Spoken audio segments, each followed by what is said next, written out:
20 വർഷങ്ങളുടെ നീണ്ട കാത്തിരിപ്പ് ഇവിടെ അവസാനിക്കുന്നു. മൈക്കിൾ ആർട്ടിറ്റയും അയാളുടെ തളരാത്ത പോരാളികളും ആനന്ദ കണ്ണീരാൽ ആഘോഷമാടുമ്പോൾ സിമിയോണി പടക്ക് മടക്ക ടിക്കറ്റ് കയ്യിൽ അടിച്ചു കൊടുത്ത് ഹതഭാഗ്യവരായ മാഡ്രിഡിലേക്ക് വണ്ടി കയറ്റുകയാണ്.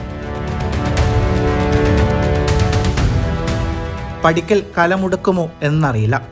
വെളിപ്പാട് പുസ്തകത്തിൽ അവസാന അധ്യായത്തിലേക്ക് അവർ നടന്നു കയറുകയാണ്. ദൈവം കനിഞ്ഞനുഗ്രഹിക്കുമോ കൈവിടുമോ എന്നും അറിയില്ല. എമിറേറ്റ്സിലെ ദീർഘമേറിയ 90 മിനിറ്റുകളിൽ അത്ലറ്റിക്കോ മാഡ്രിഡിന്റെ പ്രതീക്ഷകളെ കാറ്റിൽ പറത്തിയത് ബുക്കായോ സാക്കയാണ്. ഇടവത്തിൻ മധ്യത്തിൽ അടരാടാൻ പുസ്കാസ് അരീനയിൽ പീരങ്കിപ്പട സജ്ജമാണ്. വമ്പന്മാരായ ബയേണിന്റെയും PSG-യുടെയും അന്തിമവിധിയിൽ എതിരാളികൾ തെളിയും. ഫ്രഞ്ച് കരുത്തിനെയാകുമോ അതോ ജർമ്മൻ കരുത്തിനെയാകുമോ ആർട്ടറ്റയ്ക്കും സംഘത്തിനും നേരിടാനാവുക? എന്തായാലും അതിന്നറിയാം.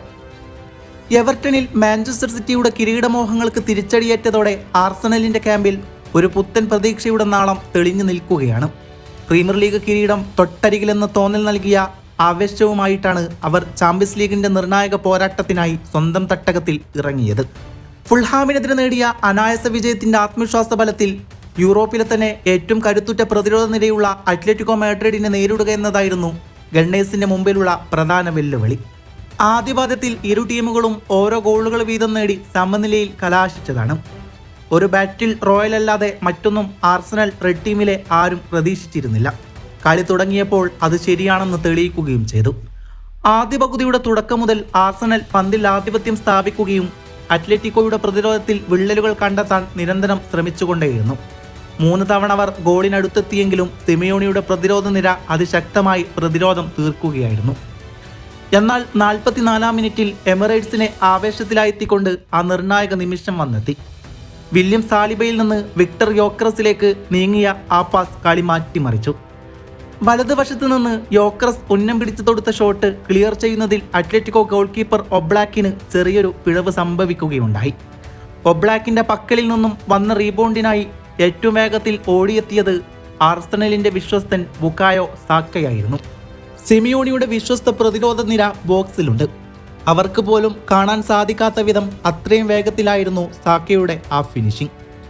ആദ്യ പകുതി അവസാനിക്കാൻ നിമിഷങ്ങൾ ബാക്കി നിൽക്കെ പിറന്ന ആ ഗോൾ സ്റ്റേഡിയത്തെ ഒന്നടങ്കം ആവേശം കൊള്ളിച്ചു.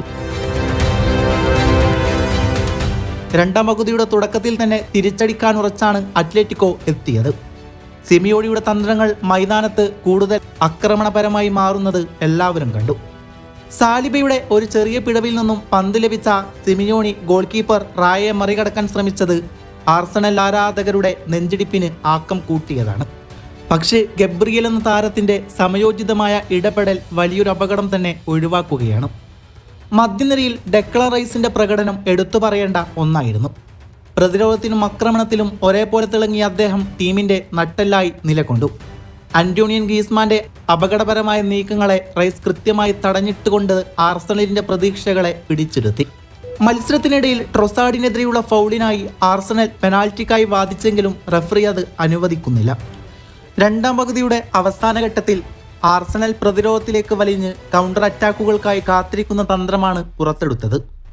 സിമിയോണി തന്റെ കുമ്മായ വരക്കിപ്പുറം ആവേശത്തോടെ നിർദ്ദേശങ്ങൾ നൽകുന്നുണ്ടായിരുന്നു. പക്ഷേ കാര്യമുണ്ടായില്ല. ഗ്രീസ്മാൻ പീരങ്കിപ്പടയുടെ ബോക്സിൽ അപകടം വിതക്കുന്ന സമയത്ത് റിക്കാർഡോ കലാഫിയാറോയുടെ ഇടപെടലിന് അത്ലറ്റിക്കോ താരങ്ങൾ പെനാൽറ്റിക്കായി വാദിച്ചതാണ്. പക്ഷേ റഫറിയുടെ തീരുമാനം മറ്റൊന്നായിരുന്നു. പകരക്കാരനായി വന്ന പിയേറോയുടെ ക്രോസുകൾ വിക്ടർ യോക്രസിന് നല്ല അവസരങ്ങൾ ഒരുക്കി. എന്നാൽ വിക്ടർ യോക്രസിന് ലഭിച്ച സുവർണാവസരം വെളിയിലേക്ക് പോയതോടെ രണ്ടാം ഗോളിനായുള്ള കാത്തിരിപ്പും അവിടെ അവസാനിച്ചു. എങ്കിലും പ്രതിരോധം വിട്ടുകൊടുക്കാൻ ആർസണൽ തയ്യാറായിരുന്നില്ല. അത്ലറ്റിക്കോയുടെ അവസാനവട്ട ശ്രമങ്ങളെല്ലാം സാലിബയും സംഘവും കാര്യമായി നേരിട്ടു. അവസാന വിസിൽ മുഴങ്ങിയപ്പോൾ എമിറേറ്റ്സ് സ്റ്റേഡിയം ആനന്ദ കണ്ണീരാൽ നനയുകയാണ്.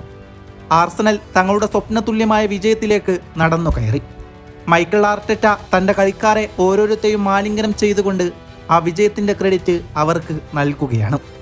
മങ്ങിപ്പോയ പ്രതാപ കഥകൾ വീണ്ടും പുനർജീവമെടുക്കുകയാണ്. പീരങ്കിപ്പട കാത്തിരിപ്പാണ്. മെയ് 30 അരീനയിൽ അരങ്ങേറാനിരിക്കുന്ന ആ ഫൈനൽ മാമാങ്കത്തിനായി കാത്തിരുന്നു കാണാം.